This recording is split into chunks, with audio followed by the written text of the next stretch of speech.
अब एक और नया बिल पास होने वाला है जिसके हवाले से पूरी इंटरनेशनल मीडिया भी हैरान है कि जी हाँ, ब्लू पासपोर्ट होल्डर्स जो इस वक्त पाकिस्तान में अराउंड 57,000 है, उनको ताहयात ब्लू पासपोर्ट दिया जाए। यानी कि अब सिचुएशन ये है कि लोग हैरान हैं कि इसकी वजह और इसके नुकसानात क्या है। हमारा इमेज बेहतर होने से के बजाय और ख़राब होगा इंटरनेशनल लेवल पर। आइए पूछते हैं भट्ट साहब से। जी भट्ट साहब, कितनी अजीब बात है। काबिल एहतराम फराह हाशमी साहबा, ये स्टोरी मैंने देखी है जिस पर आप बात कर रही हैं। ये केपी के खैबर पख्तूनख्वा के जो वज़ीर इत्तलात हैं शफी जान, उनकी स्टोरी है। असल में उसने एक फिगर दिया है 57 का 57। वो कहते हैं कि 57,000 ब्लू पासपोर्ट जो हैं वो कौमी असम्बली अरकान और सेनेट अरकान को लाइफ टाइम पासपोर्ट मिलते हैं।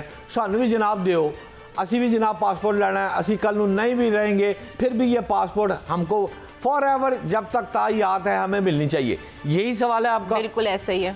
अच्छा, कहाँ होता है ये? अब ये सवाल आपका है, मेरा नहीं है।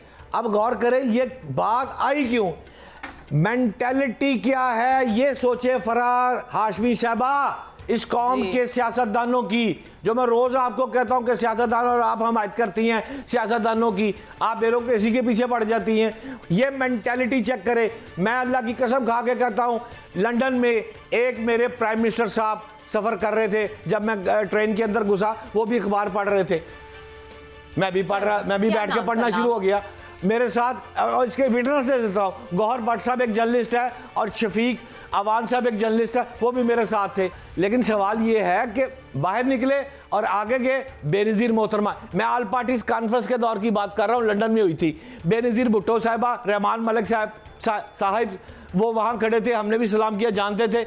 शवारमे की दुकान पे शवारमा खिलाया, पैसे रहमान मलिक ने दिए, शफीक अवान ने भी खाए, गौहर भट्ट ने भी खाया, मैंने भी खाया। मेंटालिटी साबित कर रहा हूँ, पाकिस्तान में यही अफराद आएंगे। ये ब्लू पासपोर्ट की कहानियाँ, ये जनाब वड्डी वड्डियाँ गड्डियाँ, ये डाले, ये रूट लगे होंगे और 6,000 बंदा रूट से लगता ही। को वड्डा चौधरी साहब आते ना जो PM लेवल का बंदा, तो आप जाके चेक करें कितने बंदे लगते हैं। तो भट्ट साहब सिर्फ बाहर यही लोग जा सकते हैं ब्लू पासपोर्ट वाले? जो पाकिस्तानी ग्रीन पासपोर्ट वाले हैं वो 40,000 पैसेंजर्स को ऑफलोड किया गया जिनके पास वीज़ास थे। मुझे बताएं, तो आप ये कहना चलें पहले तो पाकिस्तान में सिर्फ ब्लू पासपोर्ट वाले ही गुजारा कर सकते हैं, पैसे कमा सकते हैं, और अब बाहर भी सिर्फ वही जा सकते हैं। फराह हाशमी साहब, अगर आप मुझे पहले बताती तो मैं ज़रा तैयारी से आता। मेरे पास कंफर्म एक रिपोर्ट पड़ी हुई है जिससे बाहर के ममालिक ने क्लियर कट रिटर्न लिख के दिया हुआ है और शिकायतें आ रही हैं कि इसको कम किया जाए। इस वक्त अगले प्रोग्राम में मैं आपको तफसील भी सारी वो बज़ाब्ता उसका डायरी नंबर भी दे दूंगा। ब्लू पासपोर्ट को कम किया जाए? जी हाँ, शिकायतें आ रही हैं बज़ाब्ता। हम तो कह रहे हैं कि ताहयात दे दिया जाए उनके। अच्छा, बच्चों को शायद नेक्स्ट नस्ल को भी दे दी जाए। अच्छा, ये तो KPK की बात कर रही हैं। मैं आपको एक मज़ेदार सी पंजाब की कहानी सुना दूं। मेंटालिटी है पंजाब के बंदों की देखिए क्या है। एक जिस तरह होता है ना, पंजाब असेंबली का इजलास आप भी अटेंड करती है, मैं भी करता हूँ जाके। इसके साथ साथ आपको ना एक इजलास के साथ साथ कमेटियाँ बनी होती हैं। बहुत सारी भाभी उस्मा बुखारी के जो हस्बैंड है ना, समीउल्लाह खान साहब, वो बहुत सीनियर आदमी हैं, वो ऐसी कमेटियों को नॉर्मली हेड भी करते हैं।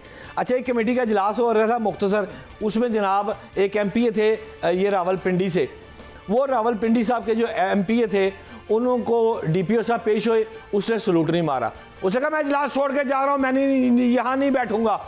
वो क्यों सर, क्यों है सर? इजलास तितर बितर हो गया कमेटी का। वो जड़ा इस्तेकाक कमेटी का इजलास साथ वाले कमरे में होता है पंजाब असेंबली के, इस्तेकाक कमेटी का इजलास सारा खराब हो गया। उन्होंने क्यों? उसने कहा मुझे सलूट नहीं DPO ने मारा, आइन कानून के तहत जब पंजाब असेंबली में आएगा तो ये सलूट मारेगा। उसने भी माजरत की, DPO ने भी, चौधरी साहब ने भी कहा चलो राजीनामा होया, सलूट मारे, वापस चले गए। अब मेंटालिटी चेक करें जरा, सलूट ना मारने पर इजलास का रफड़ पै गया। ये है अरकान असेंबली। नहीं तो आप मुझे बताएं ना, जो 7 से 8 लाख नौजवान जो है वो छोड़ चुके हैं पाकिस्तान, और जब उनसे कोई पूछे कि भाई पाकिस्तान से मोहब्बत नहीं है, मुल्क से मोहब्बत नहीं है, तो वो कहते हैं कि हम इस मुल्क में रहें जहां पर दुकानें तोड़ दी जाती हैं। नई हुकूमत जो भी इस वक्त पंजाब की हुकूमत है वो बेतहाशा जो कहें कि बेरोजगार करने के लिए लोगों की दुकानें तोड़ रही है। तो क्या कहेंगे आप? क्या कैसे आप उन नौजवानों को रोकेंगे पाकिस्तान? फराह, आप जो कह रही हैं ना, ये हर साल का फिगर है। 5 से 10 डॉक्टरों का फिगर भी जो आप फरमा रही है ना, 2 करोड़ रुपए तक लगते हैं एक डॉक्टर को डॉक्टर बुलाने में। वो जनाब जाके सऊदी अरब नौकरी नहीं तो कर रहे हैं। 45,000 की नौकरी करे पाकिस्तान में। अच्छा, बिल्कुल ठीक है। जब आप इतने पैसे लगाकर बनाते हैं डॉक्टर, उसके बाद मैं फिर वही बात कर रहा हूं ना, सिस्टम नहीं है, सिस्टम बन रहा है। मैं ये नहीं कह रहा कि हुकूमत सुती हुई है, पंजाब हुकूमत नहीं, लेकिन जिस तेजी से, जिस हंगामी हालत में जो डिजास्टर मैनेजमेंट का होता है सिस्टम, अन्य बात हो सुर्ख फीते की नज़र ये ब्यूरोक्रेसी ने रोकी हुई चीज़। एक और मिसाल दें आपको, लो एक और सुन लो। पंजाब असेंबली का इजलास के साथ वाले कमरे में जनाब हुकूमती अरकान बैठे हुए थे, तो एक MP मुस्लिम, ये मैं पहले भी बात आपको मुस्लिम लीग नून के बिलाल यामीन साहब जो रावलपिंडी से हैं, अच्छा। बिलाल यामीन की भी बात, वो भी मुस्लिम लीग नून का है। एक और मुस्लिम लीग नून का बंदा है अमजद अली जवेद, उसकी भी कहानी सुन ले। वो साहब फरमाते हैं कि जनाब हमारे तो इलाके में आए रोज उखाड़ पिछाड़ हो जाती है, 4 करोड़ रुपए की सड़क बनती है, खंबे लगते हैं, दूसरा सरकारी अफसर आता है, वो उसको उखाड़ के पीछे बैठ जाता, पीछे धकेल देता है। जनाब ये जुल्म और ज्यादती हो रही है मेरे हल्के में, ब्यूरोक्रेसी तावन नहीं करती, मैं इजलास से बाइकआउट कर रहा हूँ। वो भी जनाब, ओ जनाब बैठ जाओ, जनाब माफ़ कर दो सर, बैठ जाओ। अब ये देखें, ये जो सिस्टम है ना ये ब्यूरोक्रेसी का, ये मैं मरियम नवाज साहिबा से दरख्वास्त करूँगा कि खुदारा अरकान असम्बली जो मुस्लिम लीग नून की है, ये जितने भी है, आप सबकी बड़ी है। आप कहती है मैं माँ हूँ, आप पंजाब असम्बली में अरकान की भी माँ हैं, आप इनको मिले। कुछ ब्यूरोक्रेसी के कुछ लेफ्ट राइट में जो आपके बंदे हैं वो आपको इनसे दूर कर रहे हैं। इनके जो मिसालें हैं, जैसे वो कह रहा है कि अमजद अली जवेद कह रहा है कि जनाब जितनी सड़कें बनती हैं नया ब्यूरोक्रेसी आके तोड़ देती है।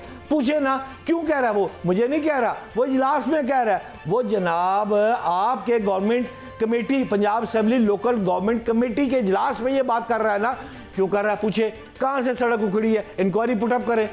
ये सारी बातें जब तक मेंटालिटी नहीं है। तो आप मान रहे हैं ना कि इस वक्त जो मरियम नवाज शरीफ के लिए थोड़ा सा कहीं ना कहीं लोग अब कंफ्यूज हो रहे हैं। वो इनिशिएटिव तो कर रही हैं, लेकिन कहीं ना कहीं लोग उन पे ये भी इल्ज़ाम लगा रहे हैं कि भाई हमारी दुकानें तोड़ रही हैं, हमारा रोजगार खत्म हो रहा है उस वजह से। वो कनेक्शन मिस नहीं हो रहा कहीं ना कहीं? मैं बिल्कुल आपकी बात मानता हूँ। सवाल ये है, फिर वही बात आ वाली, सुर्ख फीते की नज़र, ब्यूरोक्रेसी, लेफ्ट राइट दे बंदे जो कह देंगे मिनोवन, उसको तस्लीम कर लिया जाएगा। बड़ी जो स्क्रीन होएगी उसके ऊपर पेंसिल के साथ वो जनाब DC और कमिश्नर, चीफ सेक्रेटरी लेवल के बंदे ये इंस्ट्रक्शन जारी करते हैं। उस पर सेकेंड ओपिनियन तहकीक होनी चाहिए कि 200 दुकान पार्टी चौक, दातागंज बख्श, अली हजवेरी अल मारूफ दातागंज बख्श रहमतुल्लाह अलैह के मज़ार के साथ बाटी चौक है, साथ लोहारी चौक है, शालबी में बाटी चौक में 200 दुकान, शालबी में 350 दुकान, नीला गुंबद में, अच्छा नीला गुंबद में बेहतरी हुई है, दुकानें तोड़ के वो दुकानें बना के दे रहे हैं। अच्छा, 1-2 जगह इन्होंने तोड़ी है, बर्ड मार्केट भी तोड़ी है, बेहतरीन बना के उनको वापस की जा रही है। लेकिन सवाल ये है उस ड्यूरेशन में क्या होगा? देखें बात यहाँ पर, ये लोग जो दिन का 500-600 रुपए की दिहाड़ी लगाते हैं, तो जितना टाइम, फॉर एग्जांपल बहुत VIP किस्म के वो दुकान बना के देगी हुकूमत, बिल्कुल आई एग्री, मुझे पूरा यकीन है। लेकिन ड्यूरिंग दैट पीरियड उन खानदानों का क्या होगा? फिर नफरतें तो पैदा होंगी ना। ठीक कह रही हैं फरा, इस तरह नफरतें पैदा हो रही हैं। मैं बिल्कुल आपकी बात से, आप पॉलिटिकल लोग हैं, इन्होंने इलेक्शन लड़ना है, आवाम के पास ही जाना है ना। ये फार्म 47 या 45 की कहानियां तो नहीं है ज़िंदगी में चलते, हर वक्त इल्ज़ाम ही लगते रहेंगे, जाना आवाम के पास ही है। लेकिन सवाल ये है, मेरी दरख्वास्त ये है कि ये जितनी दुकानें तोड़ी जा रही हैं और हज़ारों सैकड़ों की तादाद में तोड़ी जा रही है, वो खुदारा इनको सेकंड एक दफ़ा चेक तो कर लें। एक DC आया, उसने बात कह दी, लाल निशान लाए, अगले दिन बुलडोजर फेर दिया। ये मुनासिब बात नहीं है। देखिए हम सिर्फ यहाँ पे तनकीद नहीं करें, लेकिन मेरा सिंपल सा सवाल ये कि अगर आप दुकानें तोड़ रहे हैं तो टेम्पररी उनको कुछ ना कुछ करके दें ऑल्टरनेटिव।